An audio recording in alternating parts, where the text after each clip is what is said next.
Olá, seja bem-vinda, seja bem-vindo. Semana começando, segunda-feira, 6 de fevereiro de 2023.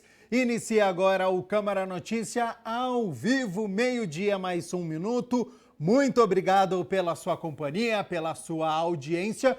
E eu quero a sua mensagem, hein? Participe aqui do nosso telejornal. Mande aí a sua mensagem através do número do nosso WhatsApp. 978293776 é o número, ou você pode mandar a sua mensagem através do nosso QR Code. Gabriel, como é que funciona o QR Code?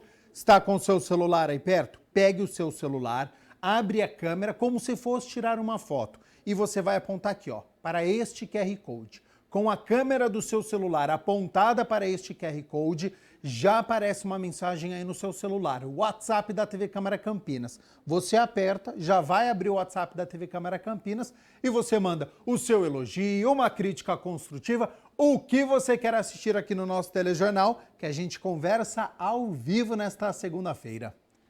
Confira a partir de agora os destaques de hoje. Após indicação do vereador Marrom Cunha, ruas do bairro Jardim Rocim ganham sinalização de trânsito. Vereador Carlinhos Camelô pede ao executivo manutenção da sinalização de trânsito em ruas do bairro Vila Olímpia para garantir mais segurança viária. Projeto de lei da vereadora Débora Palermo quer isenção de IPTU para famílias que perderam as casas devido às fortes chuvas. E no esporte, no Campeonato Paulista, Guarani perde em casa para o Red Bull Bragantino e se aproxima da zona de rebaixamento. Na Série A2, Ponte Preta fica no empate com o Juventus em pleno Moisés Lucarelli e perde a liderança da competição. E a gente vai falar ainda também sobre educação, tem dicas para quem vai realizar concurso público, para saber como estudar. Tem muitos assuntos para a gente poder abordar aqui no nosso telejornal. Mas a gente abre a edição de hoje falando sobre vacinação contra a Covid-19, porque a partir de hoje a vacina Pfizer Baby está sendo oferecida nos centros de saúde aqui da cidade. O imunizante é o único autorizado no Brasil para as crianças com idade entre 6 meses e 2 anos. Então, sobre expectativa de quantas crianças precisam ser imunizadas, a documentação necessária que os pais responsáveis precisam levar, quantas doses são, eu aciono o repórter André Aranha, que tem mais informações. André, seja bem-vindo e boa tarde. Pois é, boa tarde para você, Gabriel Castro, boa tarde para todo mundo que está conosco nesta segunda-feira aqui no Câmara Notícia.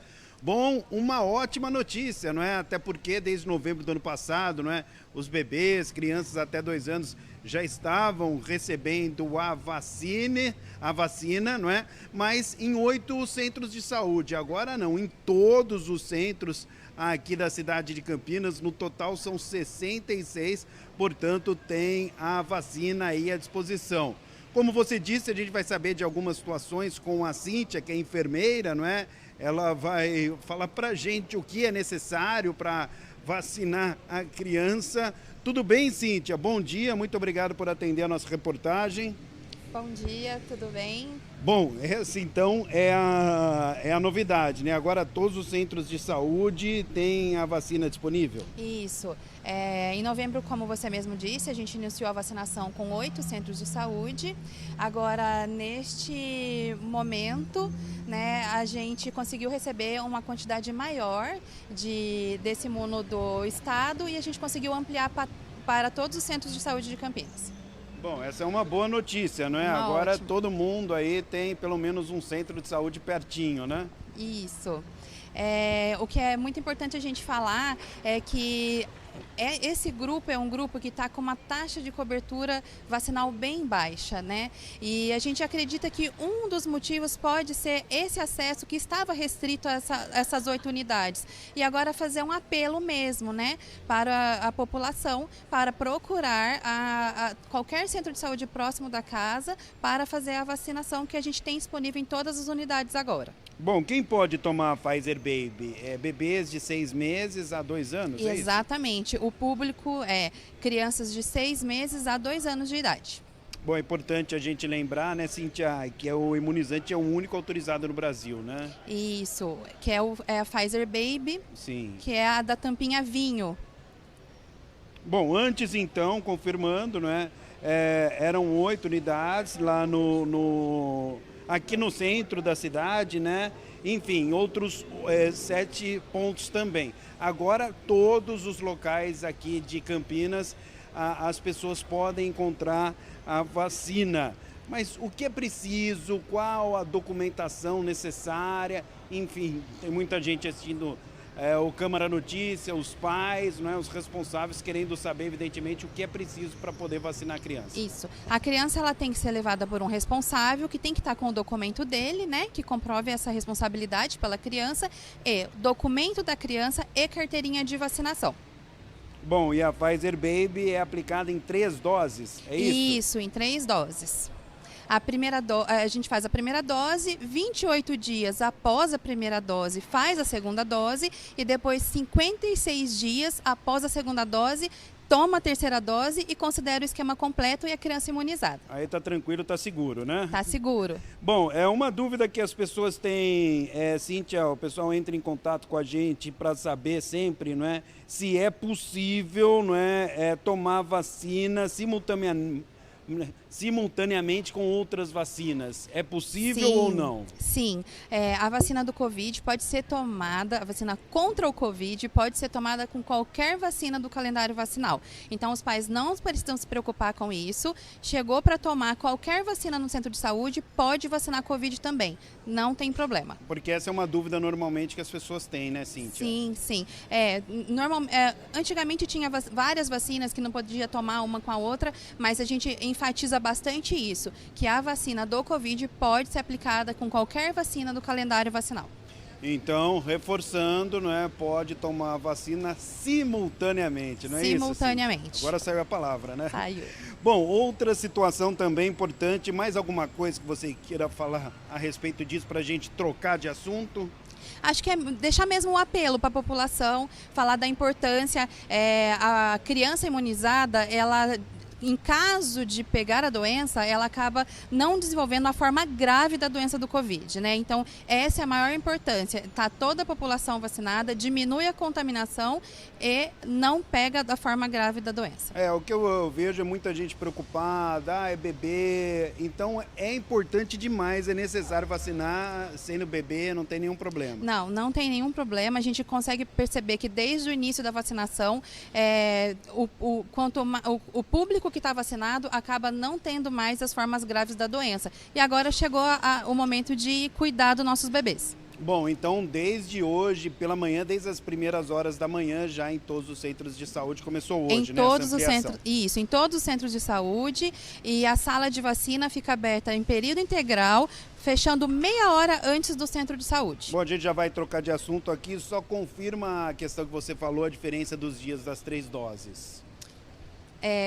Toma uma dose após 28 dias, segunda dose após 56 dias, terceira dose. Boa, vamos lá então, Cíntia. Na última sexta-feira também uma novidade bem bacana aí para o pessoal, porque foi iniciada a aplicação das doses de reforço contra a Covid para crianças de 5 a 11 anos, é isso, Cíntia? Exatamente, essa é uma novidade, uma situação que a gente ficou bem contente. Bom, e o intervalo é o mesmo dos bebês? Como é que é? Não, o intervalo é diferente, né? O esquema vacinal desse público são 2 doses e esse reforço a gente está fazendo com 4 meses após. 4 meses? 4 meses após. Uma pergunta importante que também muita gente tem dúvida, as vacinas são disponibilizadas com agendamento ou sem agendamento? Tudo sem agendamento hoje, só chegar na unidade e vacinar. Bom, e para criança de 5 a 11 anos, qual a documentação? A mesma documentação, a carteirinha de vacinação e documento com foto de identificação. algum recado para o pessoal que está acompanhando a gente, que tem filho nessa idade de 5 a 11 anos, para os bebês você já falou? Eu acho que é importante agora deixar claro que também é uma dúvida que a população tem, é porque nesse público tem crianças que têm o esquema primário, que é dose 1 e dose 2 com Coronavac, e tem crianças que têm com Pfizer. E aí contar para a população que pode procurar o centro de saúde e o imunizante, independente do esquema inicial, vai ser Pfizer. Bom, então aqui, na nossa participação ao vivo, duas informações super importantes, né, Cíntia? De sexta-feira, não é, que chegou o reforço, né? Isso. E também que hoje ampliação para 6 meses a 2 anos da Pfizer Baby. Exatamente. Então, todo mundo aí, não tem mais desculpa, todo mundo vacinado, certo? Exatamente, vacina para todo mundo. Valeu, muito obrigado pela sua entrevista ao vivo. Obrigada, eu que agradeço. É isso aí, eu volto com você, Gabriel Castro. Portanto, duas ótimas notícias aí na sexta-feira, né? Chegando a dose de reforço, crianças de 5 a 11 anos. Também hoje, a princípio, eram 8 centros de saúde, né? Começou em novembro do ano passado a vacinação da Pfizer Baby para bebês de 6 meses a 2 anos e agora, portanto, nos 66 centros de saúde aqui da cidade de Campinas. Gabriel.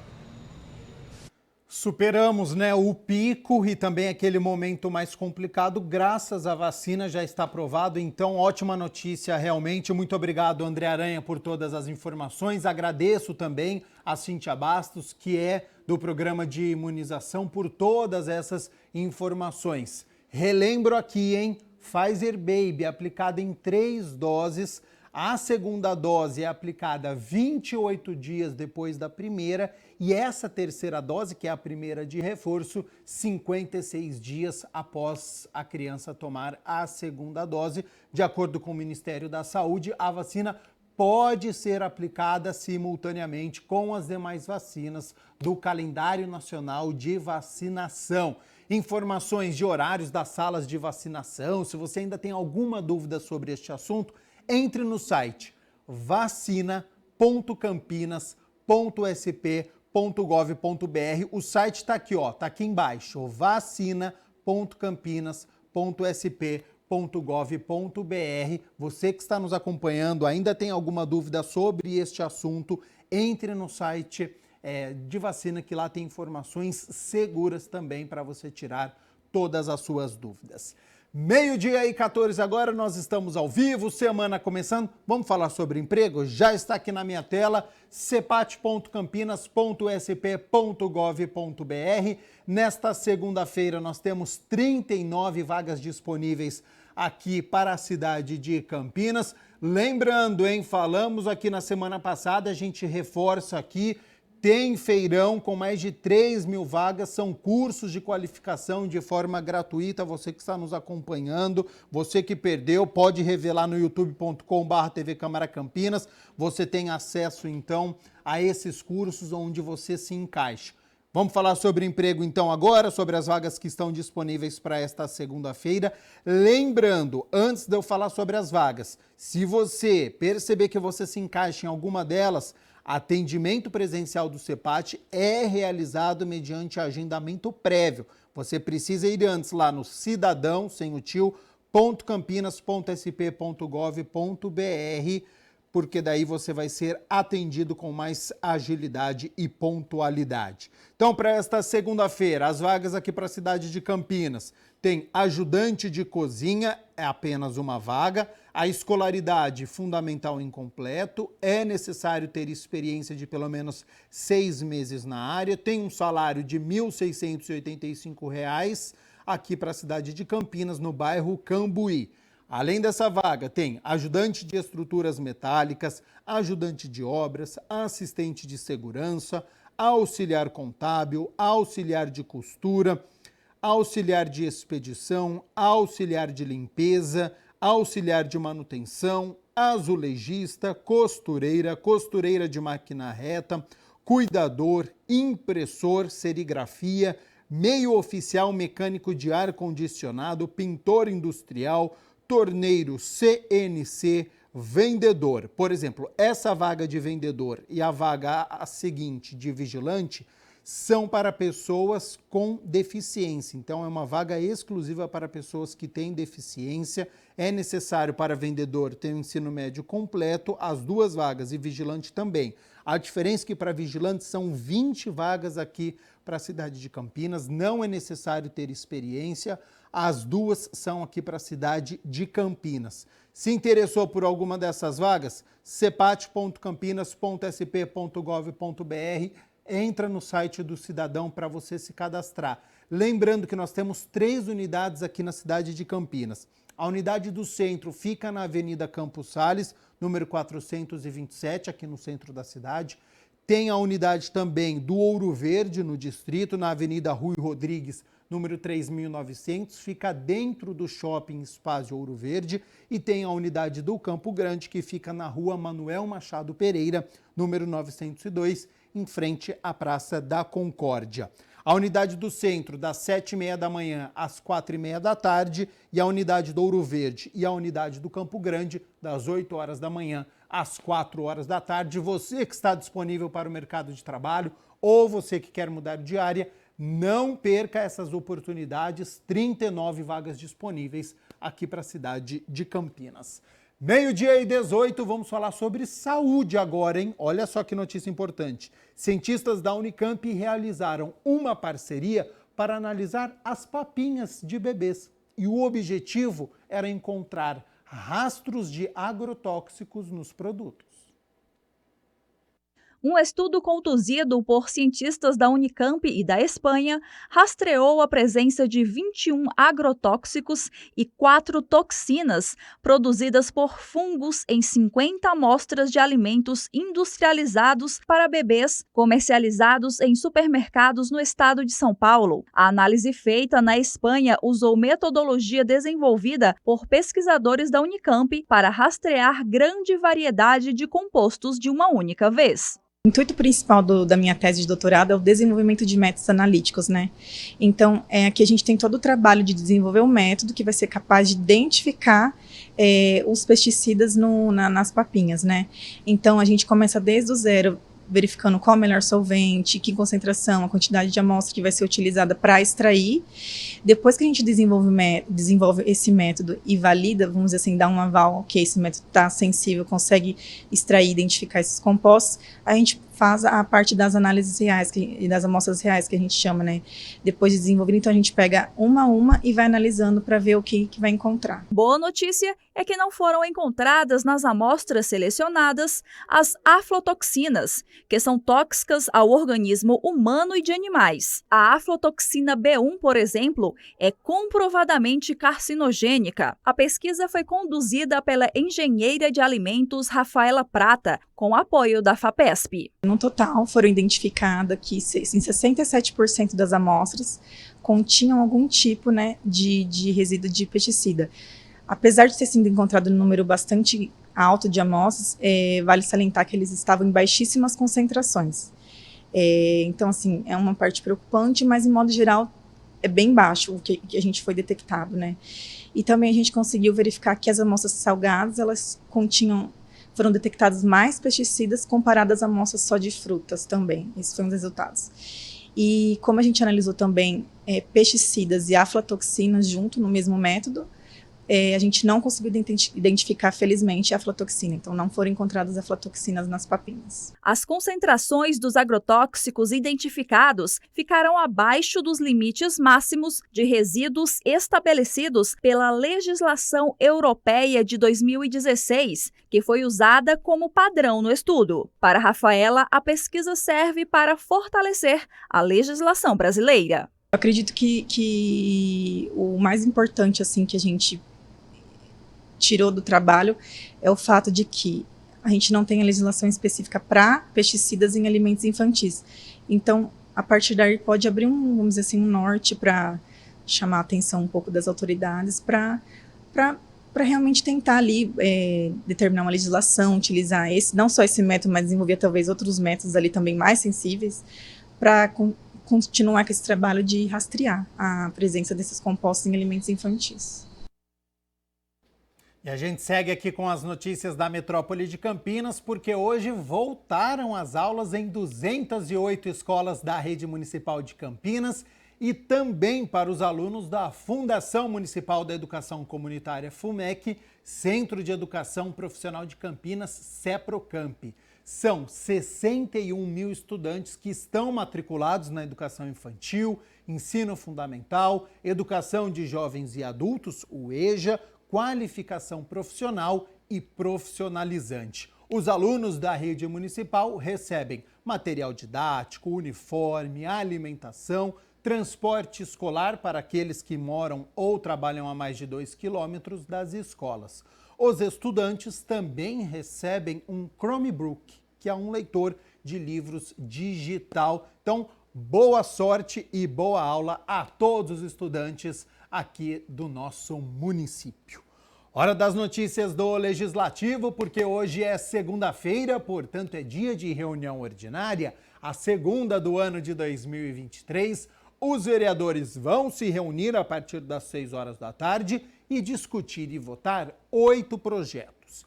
Entre os projetos de lei previstos para serem votados está em análise final um de autoria do vereador Paulo Haddad, que proíbe a aquisição e uso de copos descartáveis produzidos a partir de derivados de petróleo e destinados ao consumo de bebidas na administração pública municipal. Além deste projeto e dos outros 7 que estão na pauta desta segunda-feira, estão previstos para serem votados 2 requerimentos que propõem a criação de frentes parlamentares. A primeira delas é proposta pelo vereador Jorge Schneider, que é a Frente Parlamentar contra o Aborto, e tem um requerimento do vereador Nelson Osseri, que propõe a criação da Frente Parlamentar pela Escola Cívico-Militar. A pauta completa você pode conferir no site campinas.sp.leg.br, que é o site aqui do Legislativo. Se você quiser assistir à reunião ordinária aqui na Câmara, diretamente do plenário, entrada pela Avenida Engenheiro Roberto Mange, número 66. A TV Câmara Campinas, claro, transmite ao vivo a reunião ordinária a partir das 6 horas da tarde. E olha só, pensando nas inúmeras famílias que foram atingidas pelas fortes chuvas, a vereadora Débora Palermo protocolou um projeto de lei para isentar o IPTU dessas famílias que perderam as casas. A vereadora Débora Palermo protocolou o projeto de lei que autoriza a remissão do crédito tributário decorrente do Imposto sobre a Propriedade Predial e Territorial Urbana, o IPTU, relativo ao exercício de 2023 para os imóveis dizimados pela chuva. Esse projeto, ele beneficiaria justamente as pessoas que foram, as residências, comércios que foram afetados por essas chuvas desse ano. Tiveram várias casas, né, residências, comércios que foram muito, muito afetados pela chuva, que ficaram comércio impossibilidade de trabalhar, bairros ilhados, casas que foram derrubadas, muros derrubados, outras perdas. Então, nada mais justo nesse momento que essas famílias sejam isentas esse ano do IPTU para que elas também possam ter mais recursos, inclusive para reconstruir essas casas, né, para poder se recuperar das perdas devido ao montante de chuvas que foi muito alto esse ano. O PL destaca que a remissão deve abranger juros, correção monetária e possíveis multas por inadimplência. A parlamentar enfatizou que os nossos munícipes já perderam muito financeiramente por conta das chuvas, inclusive alguns ficando sem o mínimo para a subsistência, o que justificaria o projeto. O projeto de lei ele propõe para esse ano a isenção do IPTU de 2023 para essas famílias e esses comércios que foram afetados pelas chuvas. Teria que ser perdoado os juros, correção monetária do IPTU. Chuvas desse ano elas foram muito acima do esperado e não foram poucas as casas e famílias afetadas, né? Então, nada mais justo do que a prefeitura olhar também de forma diferenciada para essas famílias, para esses comerciantes e ajudá-los nesse momento também de muita dificuldade para eles. Ela esclareceu como seria a forma de direcionar a isenção para as famílias atingidas. Deixo explícito que tanto áreas residenciais como comerciais seriam beneficiadas com esse projeto de lei. Seriam nas áreas afetadas pela chuva, desde que o munícipe, né, o empreendedor, ele prove que ele sofreu danos com a chuva, comprove danos pelas chuvas, né, pela quantidade de chuvas, pelas enchentes, ele seria privilegiado com a isenção do IPTU. E também tem um cadastro do FID, né? Aquelas áreas, porque teve o decreto que tem as áreas e o FID, né, que estão cadastradas nesse cadastro do FID. Então, essas pessoas poderiam recorrer a esse desconto.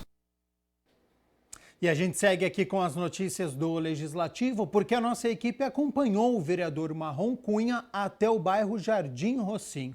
O bairro onde o parlamentar conquistou melhorias após indicação enviada ao Executivo é o Câmara nas Ruas.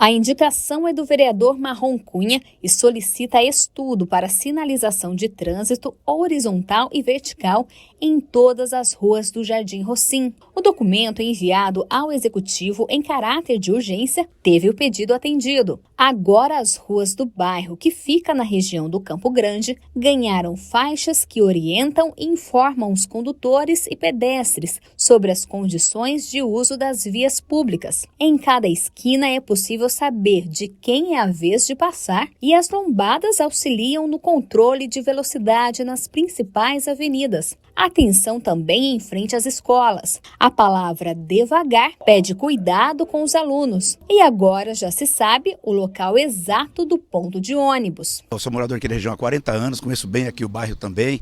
Então a gente sabe as dificuldades que eles têm aqui. O problema sempre que era sinalizar, porque não havia esse, por exemplo, pare aqui, tinha a avenida principal aqui, mas você pode ver que hoje você tem o pare aqui, pare desse lado. Então existe um respeito muito grande hoje e que mudou bastante, que já tinha acontecido alguns acidentes aqui já.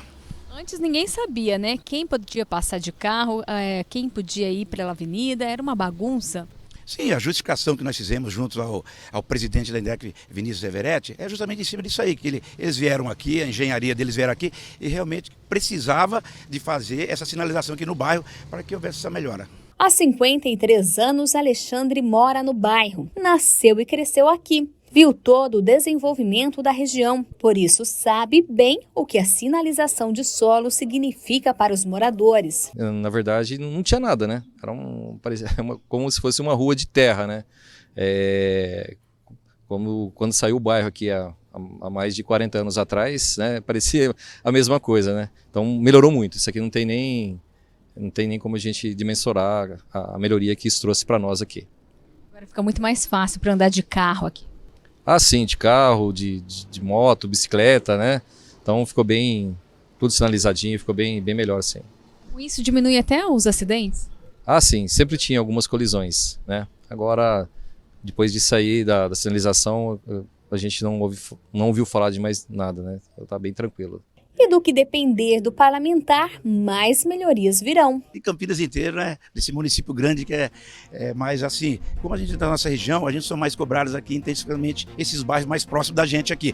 Mas a gente estamos fazendo um trabalho grande e vem mais projetos pela frente aí.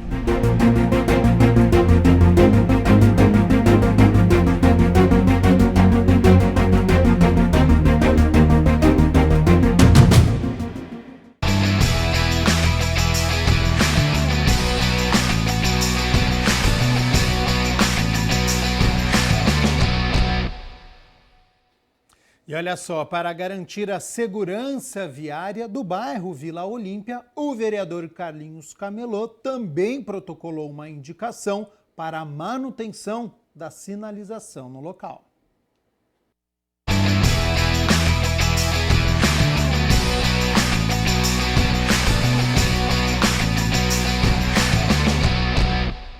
o vereador Carlinhos Camelô protocolou indicações solicitando manutenção de sinalização horizontal e vertical nas vias públicas do bairro Vila Olímpia. A gente tem um trabalho aqui no Vila Olímpia, inclusive essa última pintura que foi feita aqui foi um pedido da gente, e o tempo vai passando, né, vai se apagando. E aí, como também está sendo construída uma creche, que a gente fez uma indicação para construir uma creche aqui, a gente quer mais sinalização para trazer mais segurança para a população. Então ele tem pedido, a gente fez a indicação e trouxe até o secretário aqui para ele ver a situação e marcar a data quando será inicializado a obra. A gente pediu assim para, que nem na rua Basquetebol, várias ruas aqui, do hipismo, pedimos lombada, pedimos sinalização vertical, horizontal, entendeu? Tudo o que foi necessário para pedir para segurança, para o bairro já fazer tudo de uma vez só. E estamos também com um projeto aqui já em mãos aqui de toda essa sinalização do bairro. Na indicação, o vereador justifica a necessidade da manutenção para melhorar a condição de segurança no trânsito, pois existe a dificuldade de visualização pelos motoristas e pedestres, causando acidentes e infrações. Segundo ele, os moradores reivindicaram o serviço. A gente tem aqui, com as lideranças do bairro aqui, conheço quase todas as pessoas aqui do Vila Olímpia, a gente já fez várias indicações, inclusive aquela praça lá de baixo a gente acompanhou, foi um requerimento e uma indicação da gente. A gente tem um trabalho e as pessoas sempre cobram a gente, ligam, Carlinhos, tá precisando de lombada, tá precisando de repintar aqui novamente e tal, então a gente encaminha e cobra o secretário. Segurança é em primeiro lugar, né? A gente sempre prioriza aí que tenha segurança. Então a pintura ela traz segurança para a pessoa, traz até uma estética melhor para o bairro.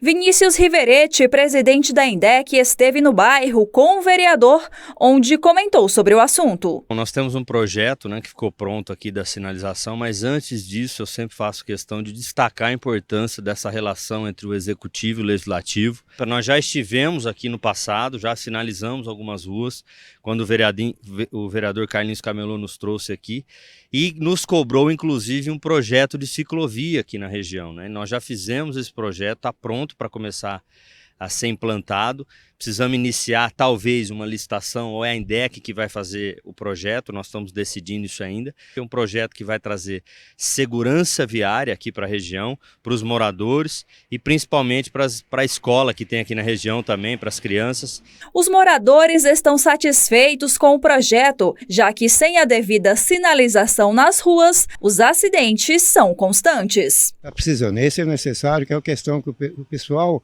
tanto o motoqueiro como os motoristas de carro, eles não respeitam as lombadas, certo? É um barulho danado, que já atropelaram moradores aqui do bairro.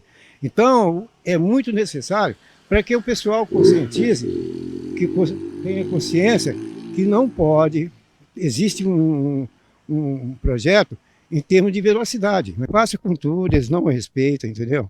Eles não estão nem se vai atropelar, nem já foi atropelado aqui com carro, de morador aqui mesmo, por falta de consciência. Então a gente vai procurar agora fazer também um trabalho de reconciliação com o pessoal, para ver que eles não têm um pouco mais de compreensão. É bem complicado, viu? O pessoal às vezes respeita, às vezes não, a maioria não respeita as lombadas, as sinalizações, né? Essa inclusive é um pedido que a gente vem fazendo já, né, há algum tempo, para que seja refeito, né, as placas de pare, tanto no chão quanto as elevadas, né, e também as lombadas, né, as pinturas, e inclusive a construção de mais lombadas, né, para amenizar, porque a gente não tem, o nosso bairro não tem calçadas largas, então muitas vezes o pedestre acaba andando na rua, então isso é uma coisa que precisaria ter mais cuidado, né, então isso é um pedido nosso. Com essa sinalização toda organizada, agora vai trazer mais segurança, né? Com certeza, com certeza. Tudo estando sinalizado, né? Tudo nos indica que vai trazer mais segurança, mais uma tranquilidade para o pedestre, né? Para que a pessoa passe a respeitar mais também, né? A sinalização.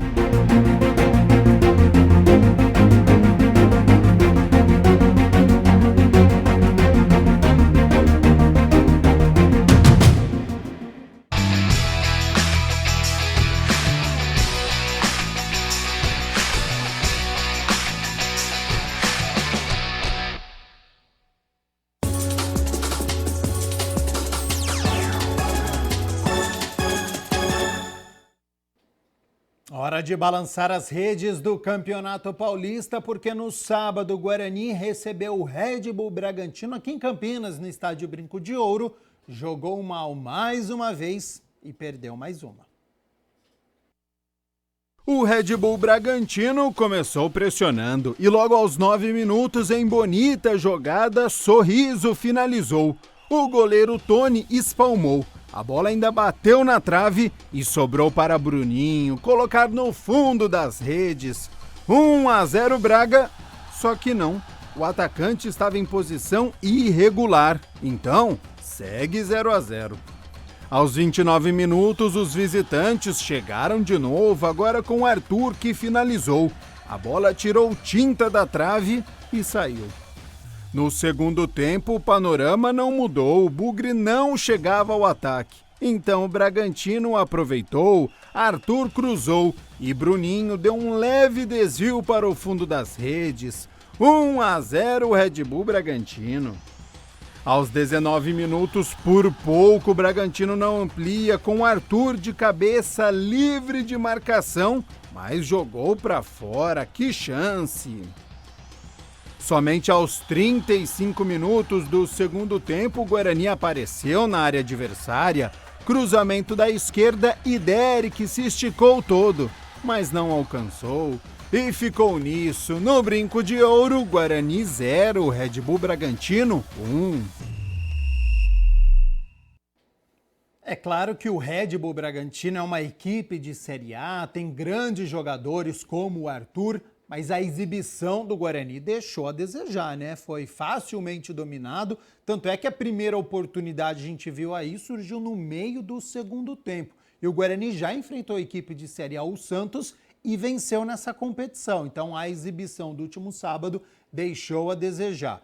Bugre é o lanterna do grupo B, tem apenas 4 pontos, está atrás do Mirassol, que tem 5, do Água Santa, que tem 8, então já abriu 4 pontos do Guarani, e o São Paulo lidera o grupo com 11 pontos, já disparou. Na classificação geral, o Guarani está apenas 1 ponto acima da zona de rebaixamento, e na próxima rodada, na quarta-feira, que é depois de amanhã, o Guarani recebe a Portuguesa no estádio Brinco de Ouro, a Lusa que está na zona da degola. Então, olha que jogo importante e direto para fugir do Campeonato Paulista da Série 2. Na quarta-feira a gente fala mais sobre este duelo. E por falar em Campeonato Paulista da Série 2, ontem no Domingão, a Ponte Preta recebeu o Juventus no estádio Moisés Lucarelli, teve problemas no sistema defensivo e não conseguiu a vitória. Logo aos 11 minutos, Matheus Jesus fez o passe. O zagueiro do Juventus interceptou, mas Gé, esperto, roubou a bola dentro da área, mas perdeu a passada e chutou fraquinho. Aos 18 minutos, Gé escapou pela direita e chutou cruzado. A bola desviou no zagueiro e saiu pela linha de fundo. Só que aos 23 minutos, os visitantes chegaram com Bruno Moraes, que recebeu na área, tentou fazer o giro para cima do zagueiro Thiago Oliveira e foi agarrado. Dentro da área é pênalti, né? O próprio atacante foi para a cobrança e Kaique França defendeu, mas deu rebote. E o próprio centroavante teve mais uma oportunidade. Kaique então chegou a tocar nela de novo, mas agora morreu no fundo das redes. 1-0 Juventus. Aos 33 minutos, Gé invadiu a área, driblou o zagueiro alemão e foi calçado. Pênalti bem marcado. Elvis foi para a cobrança e André Dias defendeu, mas também deu rebote. E aí o meia mandou para o fundo das redes. Déjà vu, hein? Lances parecidos, placar igual, 1-1. Aos 46 minutos, o Juventus chegou nesta cobrança de falta. Bruno Moraes teve a oportunidade na pequena área e Kaique França fez bela defesa. Aos 49 minutos ainda da primeira etapa, Jair avançou durante todo o campo e cara a cara parou em Kaique França, mais uma defesaça. No segundo tempo, aos 11 minutos, por pouco, Mailton não surpreende o goleiro do Juventus. Só que no contra-ataque, os visitantes foram mortais. Cezinha tocou para Bruno Moraes, que ganhou de Thiago Oliveira e jogou na saída de Kaique França. Juventus na frente de novo, 2-1. Aos 28 minutos, Bruno Moraes recebeu na esquerda, bateu cruzado, a bola explodiu na trave e saiu. Aos 33 minutos, Gé e Everton tentaram, mas pararam na zaga do moleque travesso e também no goleirão. A Ponte continuou insistindo até que aos 41 minutos deu certo, Elvis cruzou e Matheus Jesus, depois de 1 ano afastado dos gramados por conta de doping, cabeceou para o fundo das redes para deixar tudo igual e ficar nisso. No Moisés Lucarelli, Ponte Preta 2, Juventus também 2. Falei sobre o sistema defensivo da Ponte, né? Tomou 9 gols em 7 jogos até agora. Então o sistema defensivo tem deixado a desejar na competição. Ontem a equipe lutou bastante, ficou 2 vezes atrás do marcador, teve poder de reação, mas não conseguiu a vitória em casa. Então vem de derrota contra o Novo Horizontino e este empate diante do Juventus. E com isso, perdeu a liderança para a Portuguesa Santista. As duas equipes têm 16 pontos, mas a Lusa Santista tem 8 gols de saldo e a Ponte tem apenas 4 gols de saldo. Então a Ponte é a segunda colocada da Série A2. Macaca volta a campo na próxima quarta-feira, depois de amanhã, às 3 horas da tarde, horário diferente, em 3 horas da tarde da quarta-feira, contra o Rio Claro, fora de casa. Na quarta-feira a gente também fala mais sobre este confronto da Ponte Preta. Já estamos na reta final, se encaminhando aí para a reta final das duas competições. Tanto o Guarani na Série A1 quanto a Ponte na Série A2. Já passamos aí da metade da competição. Meio-dia mais 44 minutos, vamos falar sobre educação agora, porque muitas pessoas consideram a ideia de realizar concurso público e conquistar uma estabilidade na vida financeira. Mas é preciso saber como estudar. E é exatamente este tema que nós vamos abordar a partir de agora no nosso quadro De Olho na Educação.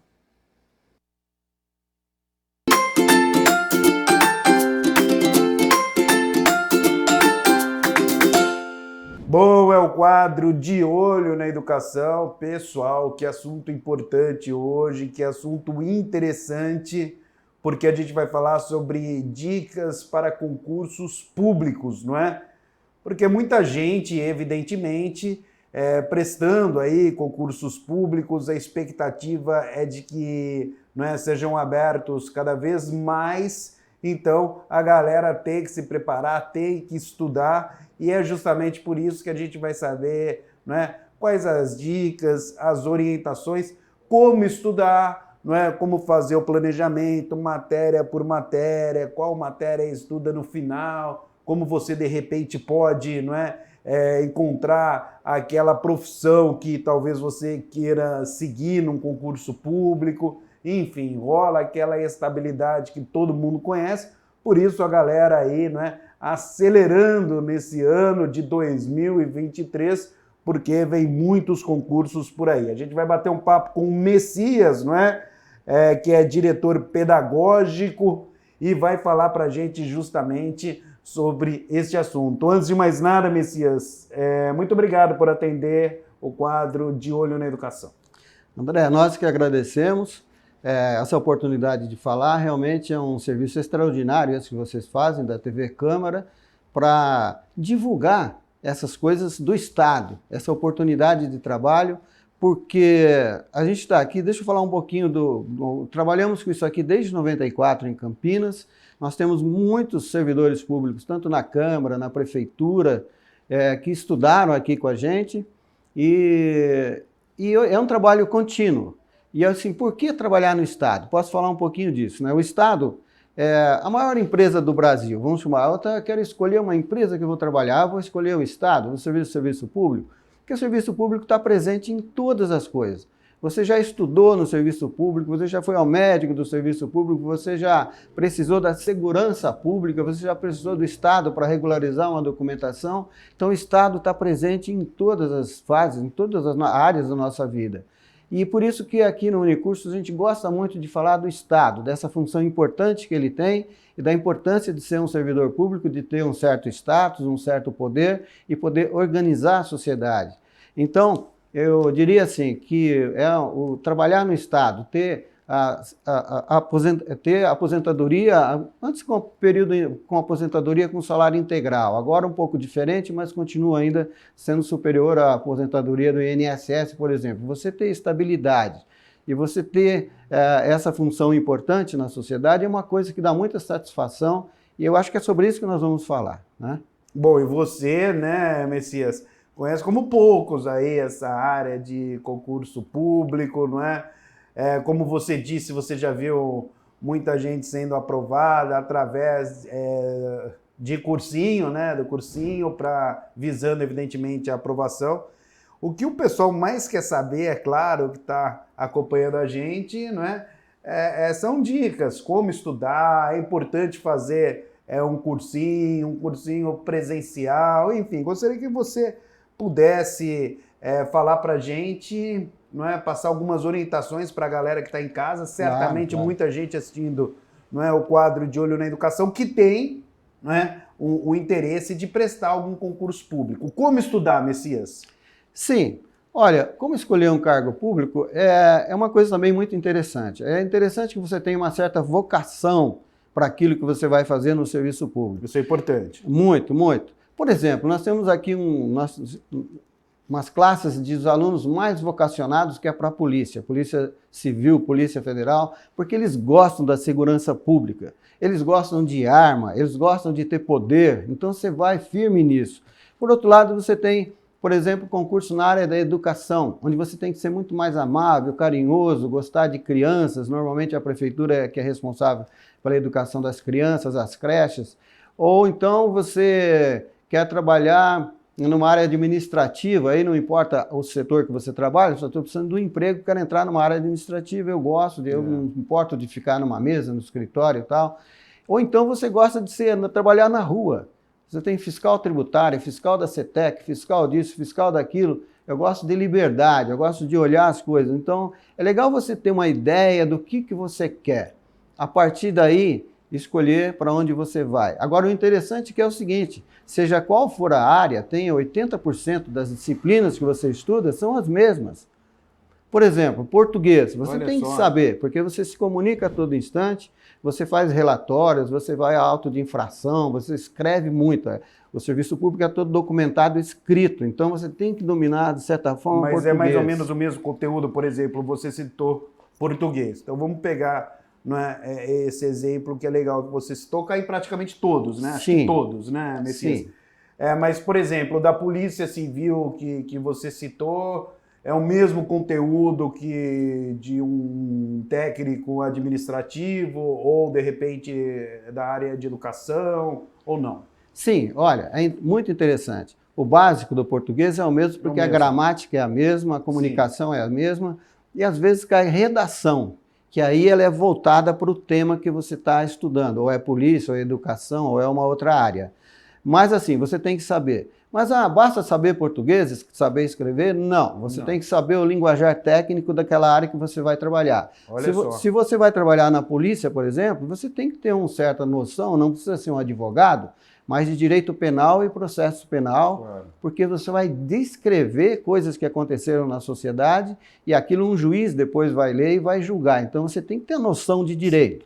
Agora, se você vai para a área da educação, você tem que saber como cuidar, como lidar com crianças, os primeiros passos do abecedário, como é que ensina isso e tal. Então, para cada área vai ter o seu jargão. Por isso que eu digo que 80% das matérias são as mesmas, esse 20% é aquela coisa específica daquela área. Conhecimento específico. Que você tem que dominar. Mas é muito comum você estar estudando para concursos e mirar numa determinada área e acabar passando em outro. E você entra no outro cargo e futuramente continua estudando para chegar onde você quer.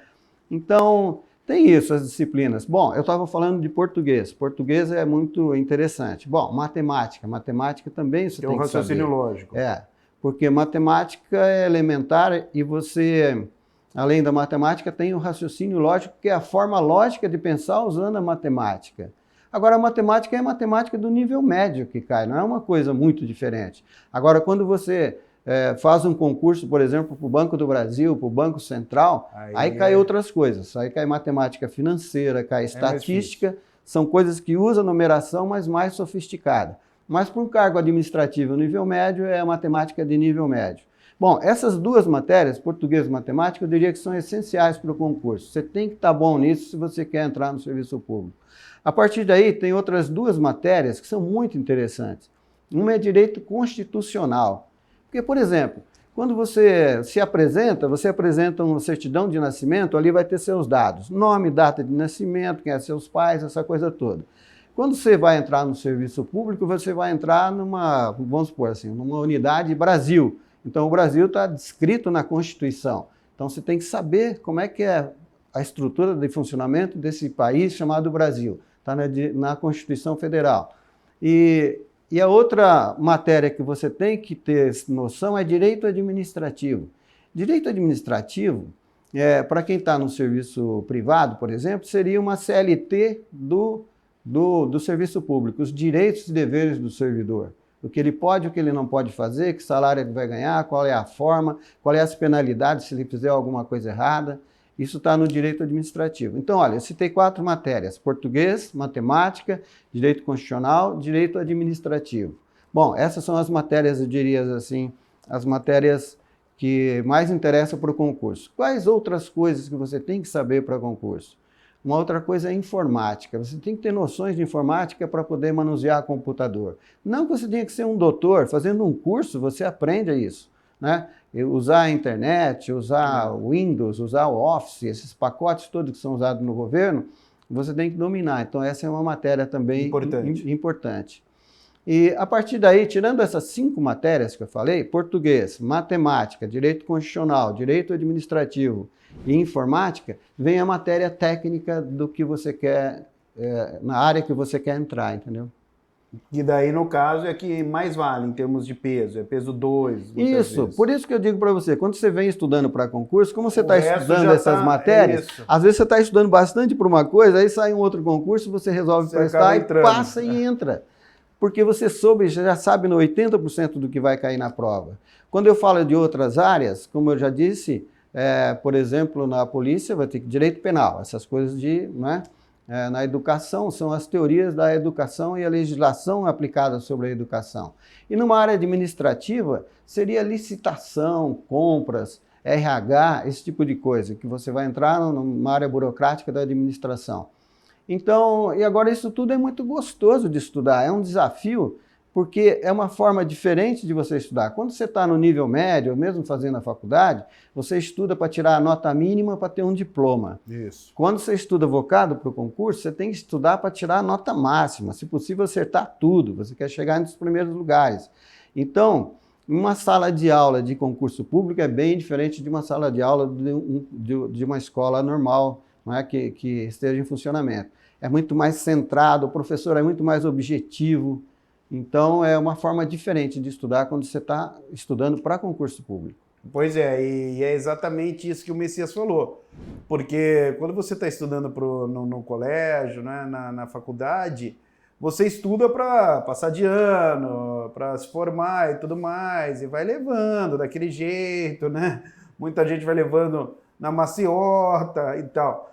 Porém, agora no concurso público, se você der o que a gente chama na gíria, né, Messias, de migué, você vai estar se prejudicando. Sim. Então, não, hoje eu vou pular a aula, hoje não vou na aula. Amigão, vai ter gente que vai estar na sua frente, né, Messias? Então é bem isso, né? Vai, não há dúvida. Olha, existem estatísticas que mostram o seguinte: todos os concursos públicos, quase todos, têm um grande número de inscritos. Conforme o maior número de vagas, o salário melhor, então o maior número de inscritos. Agora, dos inscritos, cerca de 10% estão fazendo algum esforço para chegar lá. Os outros vão meio na sorte, achando que vai dar. Os índices, no dia da prova, cerca de 30% das pessoas não vão fazer a prova. Então, é uma peneira. Isso é estatístico. É estatístico, é uma peneira. Vai sobrar quem fez esforço, quem estudou. E quem estudou pode estudar de diversas formas. Pode ser numa escola, com um professor, uma aula presencial, pode ser uma aula online, pode ser através de apostila, livros, existem diversas formas de estudar. E agora, todos que passaram fizeram esse esforço. Não chega lá sem fazer um esforço. Exatamente. Qual é o ideal, né? A galera certamente em casa, puxa, mas e aí? Eu trabalho de manhã e à tarde, como que eu faço para estudar? Quantas horas por dia eu preciso estudar? É possível passar mesmo trabalhando? Quanto tempo? Muito interessante essa pergunta, André, é muito interessante, porque estudar não é uma coisa simples, você aprende a estudar, você aprende a racionalizar o seu tempo, a se dedicar aos estudos. Então, é muito comum alguém falar assim, mas eu trabalho e ele não trabalha, ele tem 8 horas para estudar, eu só vou ter 2, 3 horas. Mas depende da forma como você estuda, essas 2, 3 horas rende mais do que o outro que tem 8 horas para estudar. Então, e por isso que as escolas ensinam técnicas de estudos, que você deve, por exemplo, se você está iniciando para o concurso público, há também uma coisa que você tem que superar, que é assim, você se inscreve para um concurso que já está com o edital publicado, a prova é daqui 2, 3 meses, você se enfia num curso de segunda a sexta, de segunda a sábado, e fica otimista, porque você viu aquela matéria daquela forma, acha que está sabendo tudo. Chega no dia da prova, tem uma decepção. Então, uma outra coisa que faz com que as pessoas passem no concurso é você perseverar. Não deu dessa vez, vou continuar estudando, tal. É uma coisa, porque estudar não é assim, você vê a primeira vez alguma teoria, alguma coisa, compreendeu, você ainda não fixou aquilo. Você tem que reler aquilo lá, você tem que fazer exercícios. E por isso que os professores mastigam esse assunto, entrega já mais... mastigado. Porque senão, se você compra, por exemplo, direito constitucional, então, quando sai um concurso, tem os artigos da Constituição que caem, e se você estuda por qualquer livro, às vezes você pode estar estudando por um livro voltado para advogado, que vai defender causas na justiça, não é o seu caso, você vai fazer um concurso público. Mas o que eu sei quando cai no concurso público? Pelas empresas que organizam as provas anteriores daquele concurso, tal. Então, quando você vem na escola, o professor mais ou menos já traz isso já redondo para você. Olha, isso é importante, isso aqui nunca caiu, isso aqui vai cair. Ele dá dicas para você muito interessantes, você saber o que estudar e quantas horas estudar. Eu diria assim, olha, para um concurso de nível médio, você tem que estudar no mínimo uns 6 meses com antecedência. De nível superior, no mínimo 1 ano de antecedência. E para outros concursos, como, por exemplo, o auditor fiscal da Receita Federal, tem gente que estuda 3, 4 anos e não é demérito nenhum. Às vezes você ganha um salário aí de 3, 4 mil reais, vai passar a ganhar 15, vai passar a ganhar 20. Então, se você passou 4 anos, 5 anos estudando uma faculdade, tendo paciência com você mesmo, por que não ter para passar num concurso? Então, esse tempo é muito variado e a forma como a pessoa estuda também é diferenciada. Bom, ele está ouvindo sirene aqui. Dá até para lembrar do serviço público, né? Hospital, polícia e tudo mais. Um dos mais concorridos, né, Messias, é o da Polícia Federal, né? E esse é o sonho de muita gente, acho, né? Sim. Olha, existem concursos, né? Nós não falamos de uns concursos aí, um nível mais top ainda, que seria juiz federal, juiz estadual. E aqui você tem cursinho para tudo. Não, aqui mais na área do Poder Executivo, Poder Executivo. No Poder Executivo, um dos cargos mais disputados é auditor fiscal da Receita Federal. Qual é o salário, você sabe? O salário está em torno de 20 mil inicial. Tá vendo? Então, Polícia Federal cerca de 15 mil, também bastante disputado. É um bom mas a Polícia Federal não é assim o mais disputado em número de pessoas por causa da vocação. Você tem que gostar, tem que estar no sangue, você tem que gostar, você tem que gostar, correr risco, tem que gostar de arma, como eu falei, gostar de adrenalina. Adrenalina, diferente de um outro cargo. Então, Polícia Civil atrai também muita gente e tal. Mas os cargos na área administrativa, que atraem bastante gente. A gente não falou também de um setor super importante, que é o setor da saúde. Atualmente está tendo concurso para Unicamp, para técnico de enfermagem, daqui a pouco vai ter enfermeiro, e que foram muito importantes aí na pandemia, né? Sem dúvida. E assim, falando na pandemia, nós ficamos um tempo sem concurso, porque tudo parou, né? O Estado também parou. Então a tendência agora é abrir. A tendência é abrir, já está abrindo. Esse ano já saiu o Banco do Brasil, já saiu o Auditor Fiscal da Receita Federal, está vindo aí Caixa Econômica Federal, está vindo aí Prefeitura, área da educação. Então agora, por quê? Porque nesse período todo muita gente se aposentou, abriram-se muitas vagas, então o Estado está meio carente de pessoas para trabalhar. E quem está trabalhando acaba se sobrecarregando de trabalho porque falta gente para trabalhar.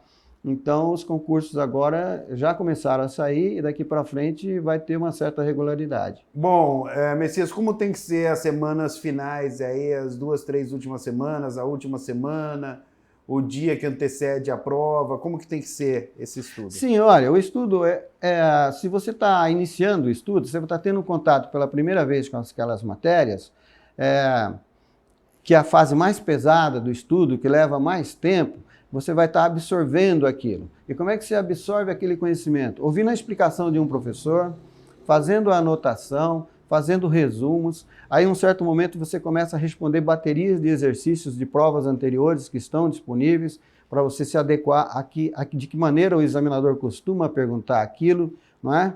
E é uma coisa que vai aos poucos. Estudar não é assim, olha, derramou assim e encheu o pote. Não, você vai absorvendo aos poucos. A sua revisão vai fazendo com que você fixe aqueles conhecimentos que você aprendeu. E quem estuda dessa forma, chegando próximo de data de prova, ele vai estar numa fase que só vai estar respondendo questões, que na verdade o que ele vai fazer no dia da prova. Vai treinando. Às vezes alguém chega lá no dia da prova, você tem 3, 4 horas de prova, às vezes para responder 100 questões.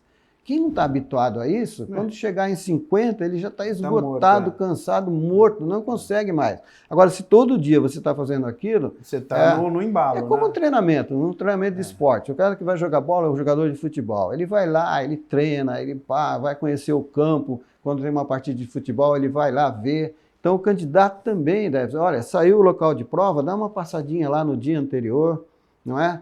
E... você está fazendo a prova pela primeira vez, quando você chega lá, você fica observando quantos candidatos tem, fica contando na carteira quantos candidatos vieram, quantos faltaram, fica observando, sua atenção está voltada para outras coisas. Quando você fez já algumas vezes a prova, 3 ou 4 vezes a prova, você chega lá, você nem olha para o lado, você olha para a prova, você ocupa todo o seu tempo ali, não é? Ganha tempo, responde as questões, sabe quando ir no banheiro, quando está cansado, quando está esgotado, lava o rosto, sabe fugir, por exemplo, das carteiras próximas das janelas, porque a prova começa de manhã, logo vem um sol danado, às vezes aquilo te prejudica, aquela iluminação. Então você conhece as manhas de como chegar lá e como chegar tranquilo. Então eu diria que esse controle emocional no dia da prova é fundamental. E é muito difícil você chegar tranquilo quando você está fazendo uma prova pela primeira vez. Agora, quando você fez 2, 3 vezes e durante todo esse tempo estudou, aí você chega lá. Eu acho que em tudo na vida, né, Messias, é bem isso, né? Quando você, não é a primeira vez que você, enfim, vai disputar, um jogador, uma partida de futebol, pô, dá aquela, não é, batedeira, tudo.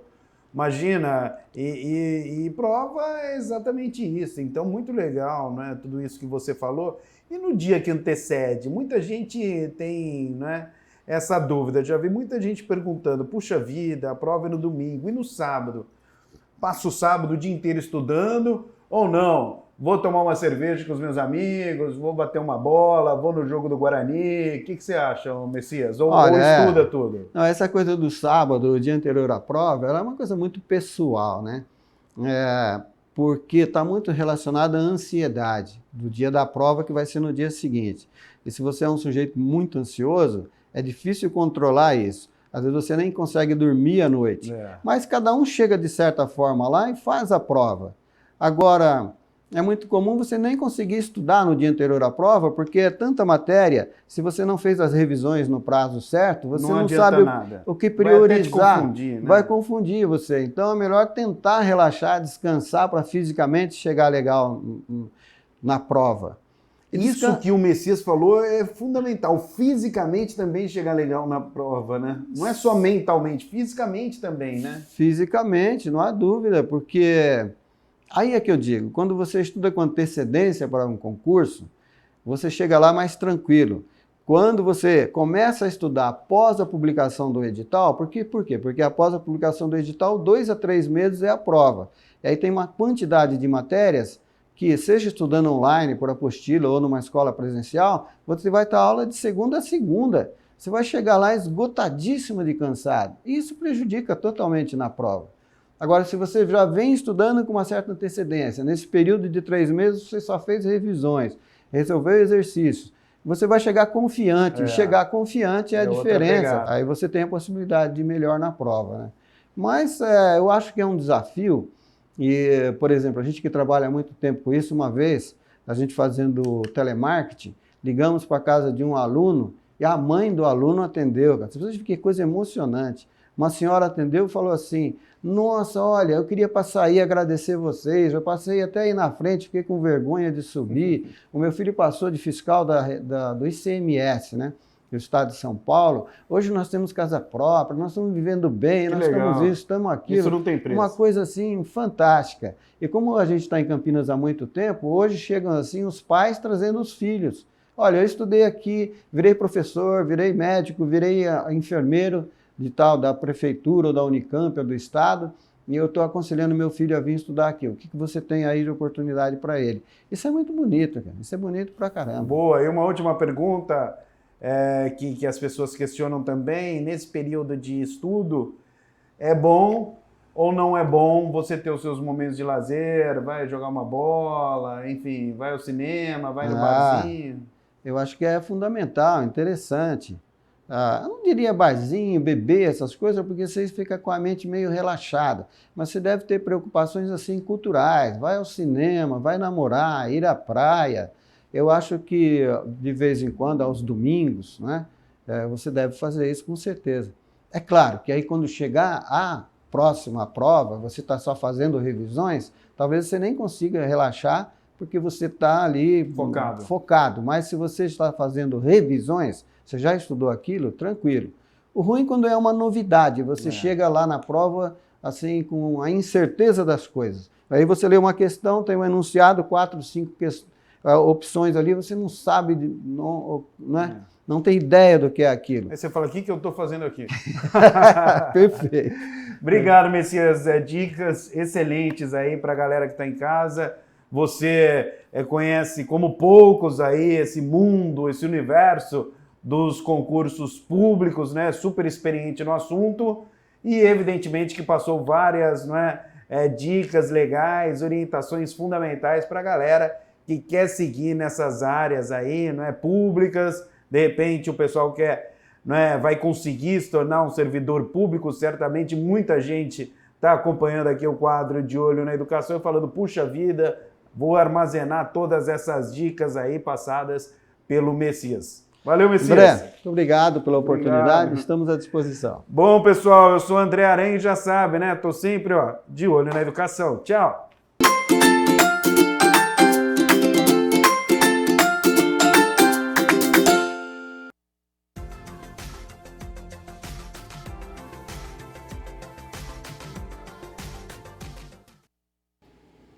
Semana começando como terminou a última, né? Com a frente fria estacionada aqui na cidade de Campinas e região. E com isso a nebulosidade segue em alta. Tem previsão de chuva agora para o início da tarde. Para amanhã, terça-feira, segue essa tendência, viu? Do sol tentando aparecer entre muitas nuvens e tem previsão de mais chuva. Vai sair de casa nesta terça-feira? Não esquece o seu guarda-chuva, hein? Sobre as temperaturas, já estão aqui na minha tela. Então, amanhã, terça-feira, 7 de fevereiro, a gente tem mínima de 19 graus. Ao longo do dia, a temperatura sobe, podendo chegar aos 29 graus aqui na cidade de Campinas. Nosso Câmara Notícia fica por aqui. Muito obrigado pela sua companhia, pela sua audiência. Lembrando, hoje, segunda-feira, tem reunião ordinária a partir das 6 horas da tarde, com transmissão da TV Câmara Campinas. Se você quiser, pode assistir diretamente aqui no plenário. Entrada pela Avenida Engenheiro Roberto Mange, número 66. Nos vemos amanhã, a partir das 11 horas da manhã, um pouquinho mais cedo. Até lá. Tchau, tchau.